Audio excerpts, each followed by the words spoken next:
সার্জারিতে practice করার দরুন রোগীরা প্রায়ই আমাদের প্রশ্ন করে থাকে, আমার পিত্তথলির পাথর আছে কিন্তু কোনো সমস্যা হচ্ছে না, আমি কি অপারেশন করব?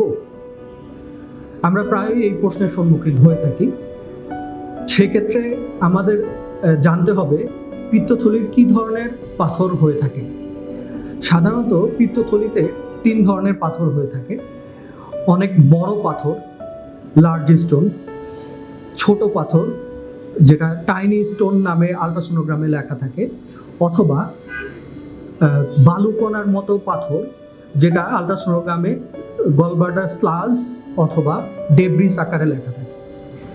এই সমস্ত পাথর যখন পিত্তথলিতে থাকে এবং কোনো সমস্যা ছাড়া অনেক দিন পর্যন্ত থেকে থাকে, তখন যে ঘটনাগুলো ঘটতে পারে তা হলো এই ছোট পাথর অথবা টাইনি স্টোন, বালুকণার মতো পাথর অথবা জিবি স্লাজ যেটাকে বলা হচ্ছে, এটা পিত্ত নালী অথবা অগ্ন্যাশয়ের নালীতে চলে যায় এবং সেটা জন্ডিস এবং প্যানক্রিয়াটাইটিসের মতো জটিল আকারে আমাদের কাছে পরবর্তীতে চলে আসে এবং সেটার চিকিৎসা এবং অপারেশন অত্যন্ত ব্যয় সাপেক্ষ এবং রোগীর জন্য রিস্কি এবং জটিল হয়ে থাকে।